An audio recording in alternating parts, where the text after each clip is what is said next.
Before I start, just listen like a praise and glory and honor to Yahweh.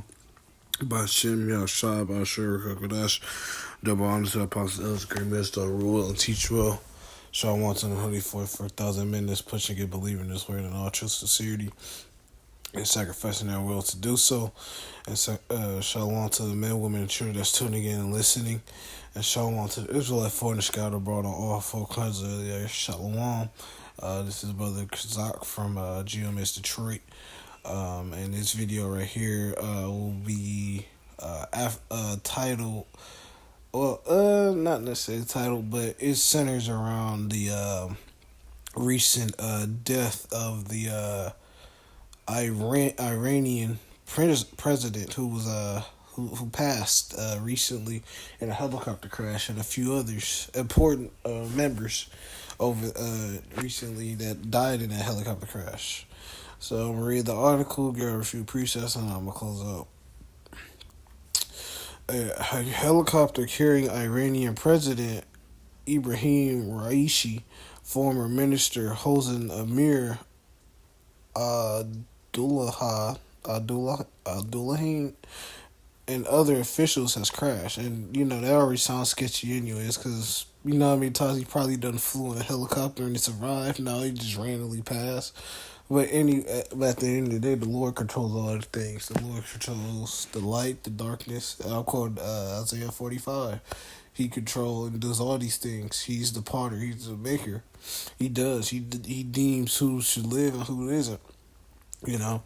But an other official has crashed, leaving no survivors. Iranian state media reported on Monday the group traveling in foggy conditions, and that goes to show that it was bad weather. Why would you be in a helicopter during bad weather anyway? That's kind of sketchy too.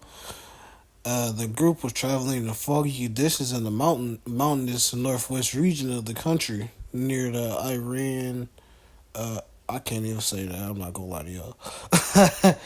The Iranian cabinet was praised Raisi as a hard-working president who made the ultimate sacrifice for his country, but others outside Iran remember him as a hard-line conservative.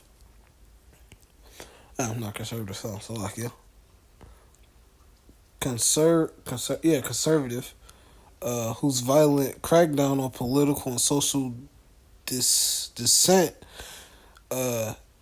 reaches back decades. Most recently, Raisi's strict enforcement of the country's hijab. Oh, okay. Yeah, so basically this this is if any of y'all remember a few years ago, this is the same country that put those women to death that took their hijabs off. The little the head coverings off. Because really, women are supposed to cover their head.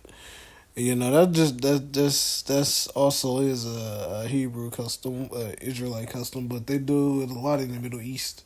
But they of course they're gonna bring that out of there. But they try to make it seem like his death basically had reasons of why he passed. But anyway. Political and social dissent reaches back decades. Most recently, Raisi's strict enforcement of the country's hijab and chastity law led to arrest of the young woman Masha Amini, whose death in custody sparked nationwide protests in 2020. So yeah, that was back in 2020. That's 2 years later. 2 years later from then and now. But yeah, mainly, we worried about the prophecies over here. So, from here, I'm going to jump to, because really at the end of the day, we focus on the prophecies as far as the war. This is leading into a war too as well. Just things like this, like presidents dying or important economic leaders or whatever it is, this all leads to that great war. So first I'm gonna grab Isaiah chapter 34. This is Isaiah chapter 34 in verse, let me grab it, In verse 2, for the indignation of the Lord Yahweh is upon all nations, and his fury upon their armies. He have utterly destroyed them. He have delivered them to the slaughter. And yeah, the Lord is basically going to gather all these nations, and they're going to fight according to the Lord, because the Lord has indignation upon all these nations. He only wants the elect. Everybody else is trash, straight trash. You know. I got to put it in terms like that, because at the end of the day, these nations don't like us. They despise us. They wanted to cut us off from being a nation, you know. And the elect are only going to be saved. That's all we're focused on. That's all we're hoping to be. The elect and the 1/3, man. That's all we're hoping to be and looking forward to be. So I'm gonna go back in the article. For Rahishi kind of personified Hannah in line about the banality of evil. Kahim, I'm not reading that, a senior fellow at the Carnegie Endowment of International Peace, told NPR he wasn't a charismatic guy. He was a hardliner doing what he was told. That sounds funny. But yeah, at the end of the day, man, this leader, he had influence over there, and he basically carried out acts that wasn't the most popular for others around. Obviously, there's Western society over here in America. They look at that as, where's the liberty? Where's the freedom? Yeah, no. When you in the Middle East, that's why you don't need to go to no other fucking country, because you don't know how their laws is. You don't know how they act. You don't know any of their policies or anything. But that's neither here nor there. But at the end of the day, this president has passed. And they trying to bring out reasons of why that what led to his passing. Okay, let me see. But his sudden death was created uncertainty at the time when tensions in the region are already high. Iran and Israel have traded missiles and drone strikes, and yeah, that sounds good. That's what pops out. They beefing over there. Now the the president dead. Now that brings more issues. Then you got to think Iran and Israel. Now you got Russia involved in this. So you got Big Brother Russia over there. Proxies continue to wage low-grade war with Israel as the war in Gaza continues. And yeah, the political bullshit, I don't care about that. But yeah, man, pretty much at the end of the day, man, the Lord is gathering these nations.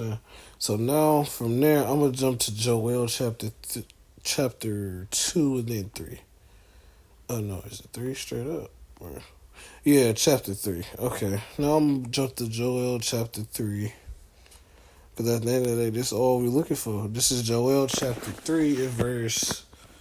I'll jump around. I ain't gonna read the whole chapter. This is Joel chapter 3 and verse 2. I will also gather all nations, and this is the same thing Isaiah 33 is saying, because this scripture and Joel, Isaiah 34, Joel, they go hand in hand. 2nd Ezra 13 go hand in hand too. I will also gather all nations, and will bring them into the valley of Yahweh Shaphat and plead with them there for my people and my heritage Israel, whom they have scattered among the nations and part of my land. And yeah, the Lord's going to bring all those nations to the fertile crescent in the Middle East, and destroy them and do what he said he was going to do. Because these nations have plotted against Israel. They've destroyed the Lord's land. They, not just the land of Israel, how much more so the people, because those are people before it was a place.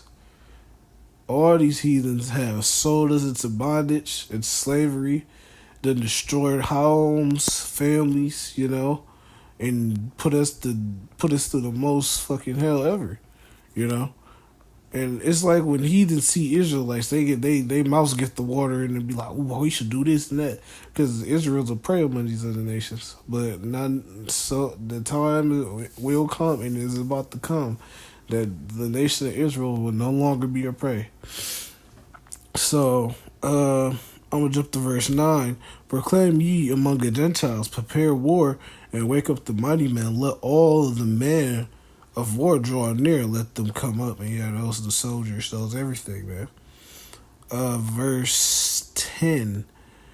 Beat your plowshares into swords and your pruning hooks into spears. Let the weak say, I'm strong. I am strong. And yeah, that's going to show that all these things leading up to the war, all these nations coming up, they have them nuclear missiles. They have them, everybody got nukes now. So it ain't just, oh yeah, just America. No, no, no, no, no. No, no, no. No, no. The Cold War, the World War II, World War One, with all those nukes was used. They gathered those teammates, and they just been working on those missiles for a long time, you know.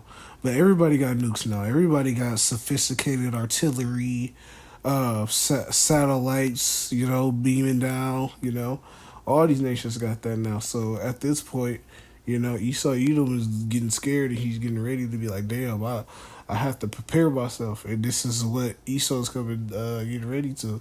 He's gonna bring that MOTB. He's gonna bring the World War III, and the Lord's gonna come in and do His job, and we gonna get out, and the elect gonna get out of here. The hopeful elect.